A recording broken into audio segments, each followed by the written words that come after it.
നർമ്മദയിൽ ഒരു ജലസമാധി. വിസ്മയാവഹമായ ഒരുപാട് അനുഭവങ്ങൾ നിറഞ്ഞതായിരിക്കും ഒരു കലാകാരിയുടെ കലാജീവിതം. ജീവിതത്തേക്കാൾ വലിയ ജീവിതമാണ് കലയിലുള്ളത്.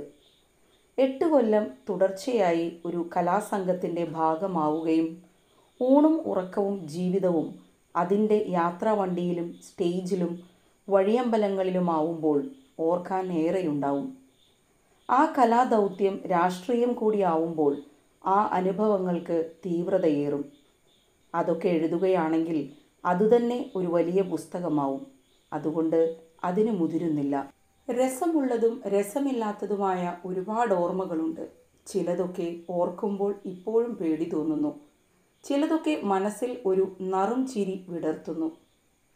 KPSCയുടെ ആരംഭകാലം തൊട്ടേ അതിലുള്ളവർക്ക് ഓർക്കാനും പറയാനും എന്നേക്കാൾ കൂടുതൽ കാണും. ആരംഭത്തിൽ കുറച്ചുകാലം നിന്നവർക്ക് പോലും എന്നേക്കാൾ ഓർക്കാനും പറയാനും ഏറെയുണ്ടാവും. അന്ന് KPSCയോടും KPSCയുടെ രാഷ്ട്രീയത്തോടും എതിർപ്പുള്ള ശക്തികൾ തന്നെയുണ്ടായിരുന്നല്ലോ. പല സ്ഥലത്തും നാടകം കളിപ്പിക്കില്ലെന്ന് തീരുമാനിച്ച് എതിരാളികൾ അണിനിരന്നിട്ടുണ്ട്. നാടകം നടക്കുന്നതിനിടയിൽ തടസ്സപ്പെടുത്തിയിട്ടുണ്ട്. നാടക സംഘത്തെ ആക്രമിച്ചിട്ടുണ്ട്. ആ കാലമൊക്കെ കഴിഞ്ഞിട്ടാണ് ഞാൻ KPSCയിൽ എത്തുന്നത് തന്നെ. ഒരുപക്ഷെ KPSCയോട് ആകർഷണം തോന്നാനുള്ള കാരണങ്ങളിലൊന്ന് അതിൻ്റെ സംഘർഷം നിറഞ്ഞ ചരിത്രം കൂടിയായിരിക്കണം. എന്തൊക്കെയോ നന്മകൾക്ക് വേണ്ടി നിലകൊള്ളുന്ന ഒരു കലാസംഘം എന്നാണ് അതിനെക്കുറിച്ച് എന്നും തോന്നിയിട്ടുള്ളത്. പക്ഷേ ഞാൻ എത്തുന്നത് കഥകൾ നിറഞ്ഞ കാലം കഴിഞ്ഞ് നഭസിൽ കാർ ഒഴിയുമ്പോഴാണ്. അത് KPSCയുടെ രാജവാഴ്ചക്കാലമായിരുന്നുവെന്ന് പറയാം. സമിതിയുടെ സാമ്പത്തിക നില മെച്ചപ്പെട്ടു കഴിഞ്ഞിരുന്നു. KPSCയുടെ ദാരിദ്ര്യം നിറഞ്ഞ കാലം ഒരു കേട്ടുകേൾവിയായി കഴിഞ്ഞിരുന്നു. അതുകൊണ്ട് ഞാൻ ചില നുറുങ്ങ് കാര്യങ്ങൾ പറയാം. ജീവിതത്തിലെ ചില കൊച്ചു കാര്യങ്ങൾ എന്ന് പറയാം. എൻ്റെ സിനിമാ ജീവിതത്തെയും കുടുംബജീവിതത്തെയും പറ്റി പറയുന്നതിന് മുൻപുള്ള ഒരു ഇടവേള കണക്കാക്കിയാൽ മതി. അല്ലെങ്കിൽ ഒരു ചെറിയ കൊമേഴ്ഷ്യൽ ബ്രേക്ക്. പാർട്ടി 2ആയി പിരിയുന്നതിന് മുൻപുള്ള പൂർവ്വ അംഗത്തിലെ യാത്രയിലാണ് ഇതും നടന്നത്. അതേ യാത്ര, അതേ വാഹനം, അതേ ആൾക്കാർ. സുലോചന ചേച്ചിയുള്ള കാലം തന്നെ. ഞാനും സുലോചന ചേച്ചിയും തമ്മിൽ വഴക്കിട്ടതിനു ശേഷമുള്ള മടക്കയാത്ര. ഭിലായിലെ പരിപാടികൾ കഴിഞ്ഞ് ഞങ്ങൾക്കിനി പോവേണ്ടത് പൂനെയിലേക്കാണ്. ഭിലായിലെ നാടകങ്ങൾ കഴിഞ്ഞപ്പോൾ ഞങ്ങൾക്കൊരു സ്വീകരണമുണ്ടായിരുന്നു. നേരത്തെ പറഞ്ഞ അത്താഴ സൽക്കാരമല്ല, സ്വീകരണം തന്നെ. അത് പതിവാണ്. ഓരോ ഇടത്തും 2-3 നാടകങ്ങൾ കളിക്കും. അത് കഴിഞ്ഞ് അടുത്ത ദിവസം സ്വീകരണമായിരിക്കും. പിന്നെ അടുത്ത കേന്ദ്രത്തിലേക്ക് ഒരു ദിവസത്തെ യാത്ര. അത് കഴിഞ്ഞ് നാടകം. അങ്ങനെയാണ് പരിപാടികൾ തയ്യാറാക്കുന്നത്. ആ ഉത്തരേന്ത്യൻ യാത്രയിൽ ഞങ്ങൾ 3 നാടകമാണ് കളിച്ചിരുന്നത്. മുടിയനായ പുത്രൻ, അശ്വമേധം, ശരശയ്യ. ഭിലായിയിലെ സ്വീകരണം കഴിഞ്ഞ് ഞങ്ങൾ പുറപ്പെടാൻ തയ്യാറെടുക്കുകയാണ്. ഭിലായിയിലെ സംഘാടകർ പറഞ്ഞു, തിരക്കിട്ടൊന്നും പുറപ്പെടേണ്ട, ഒരു എളുപ്പവഴിയുണ്ട് പൂനെയിലെത്താൻ. ഒരു കുറുക്കുവഴി, വേഗം എത്തും. ശരിക്കുള്ള വഴിയെ പോയാൽ നിങ്ങൾ നാടകത്തിനെത്തില്ല, അത്രയേറെ ഓടണം. ഞങ്ങൾ ഈ മാപ്പും കാര്യങ്ങളുമൊക്കെ വെച്ച് നോക്കിയാണ് സ്ഥലങ്ങളും വഴികളും കണ്ടെത്തി സഞ്ചരിക്കുന്നത്. എല്ലായിടത്തേക്കും ഓടുന്നത് KPSCയുടെ വാൻ തന്നെയാണല്ലോ. വഴി കാണിക്കാൻ വഴികാട്ടികളുമില്ലല്ലോ. ഇന്നത്തെ പോലെ അന്ന് നിരത്തുകളും ഏറെയില്ല. നിരത്തിൽ സ്ഥലവും ദൂരവും കാണിക്കുന്ന ഏർപ്പാടും അധികമില്ല. വണ്ടിയിൽ ഞങ്ങളോടൊപ്പം കർട്ടനുകളും സെറ്റുകളും കട്ടൗട്ടുകളും ഒക്കെയുണ്ട്. സൗണ്ട് സിസ്റ്റവും ലൈറ്റും ഒക്കെ. അതൊന്നുമില്ലാതെ നാടകം കളിക്കാനാവില്ലല്ലോ. ഭിലായിയിൽ നിന്ന് ഞങ്ങൾ പുറപ്പെടുമ്പോൾ 3 മണി കഴിഞ്ഞു. കുറേ നേരം ഓടിക്കഴിഞ്ഞപ്പോൾ വിജനമായ ഒരു സ്ഥലത്തെത്തി. വിജനം എന്ന് പറഞ്ഞാൽ കുറേ കുറ്റിക്കാടുകളൊക്കെയുണ്ട്. വീടുകളും അങ്ങാടികളും ഒന്നുമില്ല. പരന്നു കിടക്കുന്ന മണൽക്കാടിലാണ് ഞങ്ങൾ എത്തിയിരിക്കുന്നത്. നല്ല വെള്ള മണൽ. ഞങ്ങൾ പോകുന്ന കുറുക്കുവഴി നിരത്തൊന്നുമല്ല. ഒരു വണ്ടിക്ക് കഷ്ടിച്ച് ഓടിച്ചു പോവാൻ പറ്റുന്ന ഒരു വഴിത്താര. ഒരു വഴിയാത്രക്കാരൻ പോലുമില്ല. കുറേ ദൂരം ഓടിക്കഴിഞ്ഞപ്പോൾ ഞങ്ങൾ ഒരു മനുഷ്യനെ കണ്ടു. അയാളുടെ വരവൊരു കഴുതപ്പുറത്താണ്.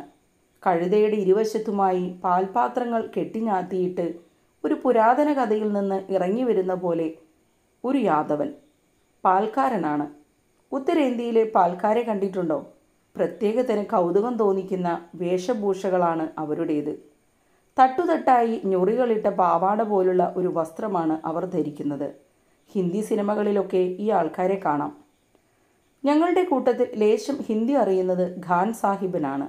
തട്ടിമുട്ടി ഒപ്പിക്കും, അത്ര തന്നെ.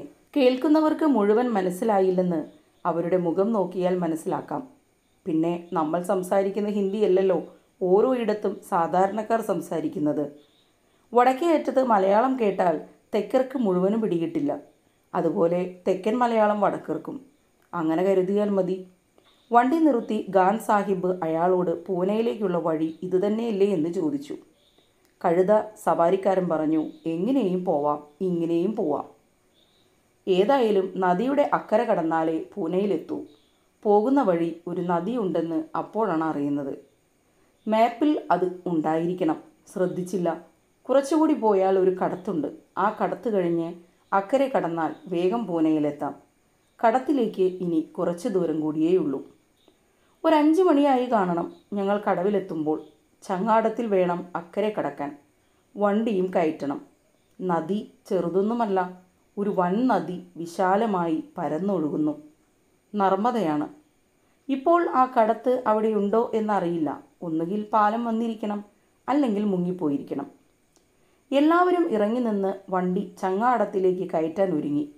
ചങ്ങാടത്തിൽ അക്കരെ കടത്തിവിടണമെങ്കിൽ 500 രൂപ വേണമെന്നായി. 43 കൊല്ലം മുമ്പാണ്. അന്ന് ഞങ്ങളുടെ കൂടെ ബാസിച്ചേട്ടനൊക്കെയുണ്ട്. 500 രൂപയോ? അത് അക്രമമാണ്. അത് തരാൻ പറ്റില്ല, വളരെ കൂടുതലാണ്. 500 രൂപ തരാതെ കടത്തിവിടാൻ ഒക്കത്തില്ലെന്ന് അവരും. ഞങ്ങൾ 300 രൂപ വരെ പറഞ്ഞു നോക്കി, പറ്റത്തില്ല. 500 രൂപയിൽ 10 പൈസ കുറഞ്ഞാൽ പറ്റില്ല. അപ്പോൾ അവിടെ നിൽക്കുന്ന വേറൊരാൾ പറഞ്ഞു, എന്തിനാ തർക്കിച്ച് സമയം കളയുന്നത്? നിങ്ങൾക്ക് വേറെ വഴിയുണ്ട്. കുറച്ചുകൂടി അപ്പുറത്ത് പോയാൽ കടത്തില്ലാണ്ട് നിങ്ങൾക്ക് പോകാം, പൂനെയിലെത്താം. 500 രൂപ കൊടുക്കാൻ മടിച്ച് ഞങ്ങൾ വണ്ടി തിരിച്ചുവിട്ടു. കുറേ ദൂരം പോയി 7 മണിയായി, എവിടെയും എത്തുന്നില്ല. 7 മണിയായാലും അവിടെ രാത്രിയാവത്തില്ല. സമയം അതാണ്. പിന്നെ സമതലമല്ലേ. നമ്മുടെ നാട്ടിലേതുപോലെ ഇരുൾ വേഗം പരക്കില്ല. സന്ധ്യയായി ഇരുൾ പരക്കാൻ തുടങ്ങി. സമയം 8 മണി. ഒരരണ്ട വെളിച്ചമുണ്ട്. വഴിയിൽ ഒരാളിനെ കണ്ട് നിർത്തി വഴി ചോദിച്ചു. അയാൾ പറഞ്ഞു, ഇത് പൂനെയിലേക്കുള്ള വഴി തന്നെ, പൂനെയിലെത്താം. പക്ഷേ 3 ദിവസം ഓടേണ്ടി വരും. നദി കടക്കാതെ വേണമെങ്കിൽ ഒരുപാട് ചുറ്റി വളയാതെ പറ്റില്ല. ആകെ ചുറ്റി 3 ദിവസം കഴിഞ്ഞ് പൂനെയിലെത്തിയിട്ട് എന്ത് കാര്യം?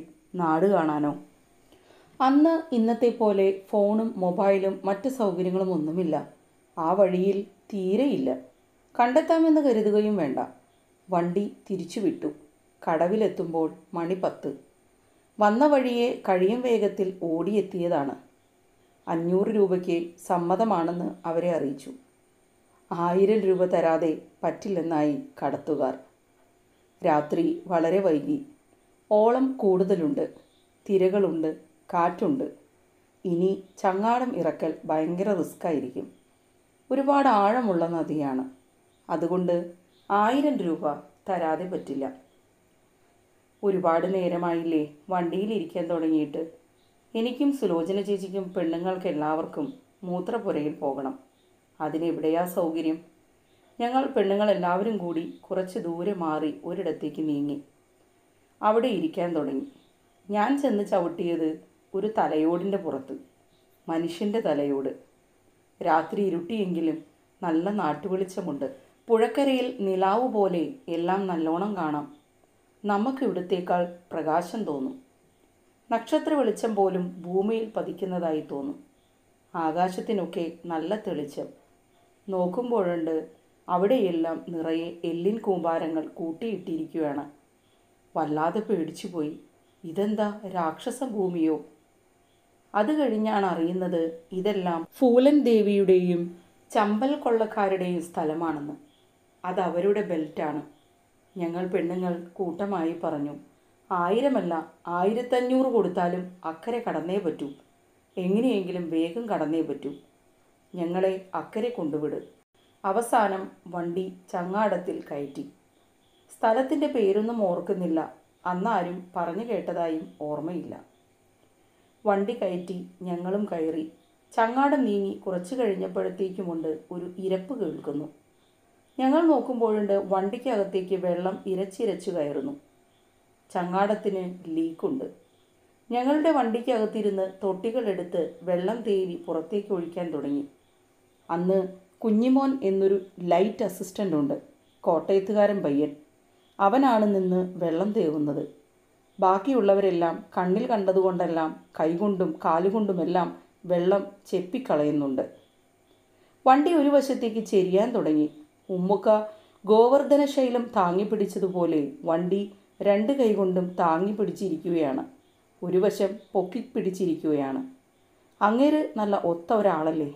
ഞങ്ങൾ പെണ്ണുങ്ങളെ വിവരം അറിയിക്കാതിരിക്കാൻ ആദ്യം അവർ പഠിച്ച പണിയൊക്കെ പയറ്റിയിരുന്നു. ഞങ്ങൾ ബഹളം വെച്ചാലോ? ചങ്ങാടത്തിൽ ഇരുന്ന് ഞങ്ങളൊക്കെ പേടിച്ചു വിറയ്ക്കാൻ തുടങ്ങി. ഒരു 3/4 മണിക്കൂർ എടുത്തു അക്കരെ എത്താൻ. അക്കരെ എത്തിയെന്ന് പറഞ്ഞുകൂടാ. ഒരുവിധം അക്കരെ മുട്ടോളം വെള്ളത്തിൽ ചങ്ങാടം എത്തി നിന്നു. ഞങ്ങൾ ചാടിയിറങ്ങി. ഉമ്മുക്കയും ആണുങ്ങളെല്ലാം കൂടി വണ്ടി ഇങ്ങനെ താങ്ങി പിടിച്ചുകൊണ്ട് നിൽപ്പാണ്. അവിടുന്ന് റോഡിലേക്ക് ഒരു കുത്തൻ കയറ്റമാണ്. വണ്ടി തള്ളിക്കൊണ്ട് കയറ്റണം. ചങ്ങാടം അടുത്തത് ശരിക്കുള്ള കടവിലല്ല. കടവ് കുറേ കൂടി അപ്പുറത്താണ്. ചങ്ങാടം അവിടെ അടുപ്പിക്കാൻ പറ്റില്ല. കാറ്റും തിരയും ഏറി വരുന്നു. അടുപ്പിക്കാൻ സമയവുമില്ല. വണ്ടിയും ചങ്ങാടവും ഞങ്ങളെല്ലാവരും കൂടി മുങ്ങിപ്പോവും. അതാണ് സ്ഥിതി. വണ്ടി ഇറക്കണമെങ്കിലും തള്ളി മുകളിൽ എത്തിക്കണമെങ്കിലും വണ്ടിക്കകത്തെ സാധനങ്ങളൊക്കെ ഇറക്കണം. കർട്ടനും സെറ്റുമൊക്കെ തലച്ചുമടായി മുകളിൽ നിരത്തിലെത്തിച്ചു. വണ്ടി തള്ളി മുകളിലെത്തുമ്പോൾ രാവിലെ 6 മണിയായി. ഏറെക്കുറെ 8 മണിക്കൂർ നീണ്ടുനിന്ന മഹായജ്ഞം. ഞങ്ങൾ പല്ല് തേച്ചിട്ടില്ല, കുളിച്ചിട്ടില്ല, ഒരു ഗ്ലാസ് വെള്ളം പോലും കുടിച്ചിട്ടില്ല. എവിടെയും നിർത്തിയതുപോലുമില്ല. എന്നിട്ടും രാത്രി 8 മണിയായി പൂനെയിലെത്തുമ്പോൾ. നേരെ നാടക ഹാളിലേക്കും സ്റ്റേജിലേക്കുമാണ് പോയത്. ഞങ്ങൾ എത്തുമ്പോൾ സംഘാടകർ വേവലാതിപ്പെട്ട് നിൽക്കുകയാണ്. കലാസമിതി എത്തിയിട്ടില്ല. എവിടെ എത്തിയെന്ന് ഒരു വിവരവുമില്ല. എത്തുമോ എന്ന് അറിയില്ല. കാണികളോട് എന്തു പറയും? അവർ നാടകം തുടങ്ങാൻ കാത്തിരിക്കുന്നു. ഹാൾ നിറഞ്ഞു കവിഞ്ഞിരിക്കുന്നു. ഇപ്പോൾ മണി മുഴങ്ങും. നാടകം തുടങ്ങുമെന്നാണ് അവർ പ്രതീക്ഷിക്കുന്നത്. ഞങ്ങൾ എത്താത്ത കാര്യം അവർ അറിയുന്നേയില്ല. അവരെ അറിയിച്ചിട്ടില്ല. ഞങ്ങളെത്തി. നാടകം ഉടൻ തുടങ്ങണം.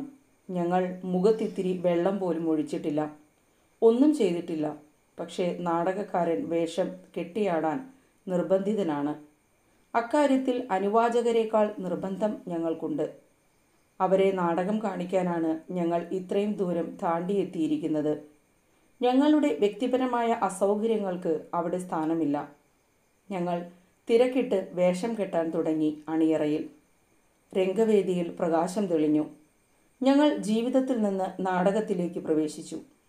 ശരശയ്യയായിരുന്നു നാടകം. കർമ്മനിരതനായ ഒരു ഡോക്ടറുടെ ശരശയ്യ.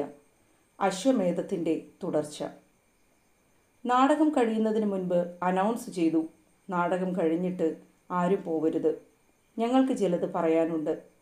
നാടകം കഴിഞ്ഞാൽ സാധാരണ ഒരു ഗാനമേളയുണ്ടാവാറുണ്ട്. അത് കഴിഞ്ഞപ്പോൾ വൈകിയതിന് ഞങ്ങൾ ക്ഷമ ചോദിച്ചു. വൈകാനുള്ള കാരണവും വിശദീകരിച്ചു. കടത്തിൻ്റെയും വണ്ടിയുടെയും കാര്യം. കാണികൾ ശ്വാസമടക്കി പിടിച്ച് എല്ലാം കേട്ടുകൊണ്ടിരുന്നു. അവർക്കൊക്കെ ഭയങ്കര വിഷമമായി. അവർക്ക് സന്തോഷവും ഉണ്ടായിരുന്നു. നാടകം നന്നായിരുന്നു, ഏറെ നന്നായിരുന്നു. ശരശയ്യയുടെ ഏറ്റവും നല്ല അവതരണങ്ങളിൽ ഒന്നായിരുന്നു അത്. പലപ്പോഴും പ്രതികൂല പരിതസ്ഥിതികളിൽ നാടകം ഏറെ നന്നാവാറുണ്ട്. അതിൻ്റെ കാരണം എന്താണെന്നറിയില്ല. അതുകൊണ്ടായിരിക്കണം നാടകം ഒരു വെറും കളിയാവാത്തത്. അതൊരു ജീവിത അവതരണമാവുന്നത്. കുറുക്ക് വഴികളെപ്പറ്റി ആരെങ്കിലും പറയാൻ തുടങ്ങിയാൽ എനിക്കിപ്പോഴും പേടിയാണ്. കുറുക്ക് വഴികളെല്ലാം അപകട വഴികളാണെന്ന തോന്നൽ. അതുകൊണ്ടാണല്ലോ അത് നേർവഴികളാവാത്തത്. അന്ന് ഞങ്ങൾ പൂനെയിൽ തന്നെ തങ്ങി. അവിടെ ആ ഒരു നാടകമേ കളിച്ചുള്ളൂവെന്നാണ് ഓർമ്മ. എവിടെയാണ് താമസിച്ചതെന്നൊന്നും ഇന്ന് ഓർക്കുന്നില്ല. ഇന്നത്തെ പൂനെയല്ല അന്ന്. കാണാനൊക്കെ നല്ല സ്ഥലം. നന്നായി ഇഷ്ടപ്പെട്ടു. എൻ്റെ മകൾ വിവാഹിതയായി കഴിയുന്നത് പൂനെയിലാണ്. പൂനെയിൽ മകളുടെ അടുത്തേക്കുള്ള ഓരോ യാത്രയിലും ഞാൻ ആദ്യത്തെ പൂനെ യാത്ര ഓർക്കും. ഏറെ കഷ്ടപ്പെട്ടെത്തിയ സ്ഥലമാണല്ലോ പൂന. കഷ്ടപ്പെട്ട് എത്തിപ്പെടുന്ന സ്ഥലങ്ങളോടും സ്ഥാനങ്ങളോടും ഏറെ മമത തോന്നും തീർച്ച.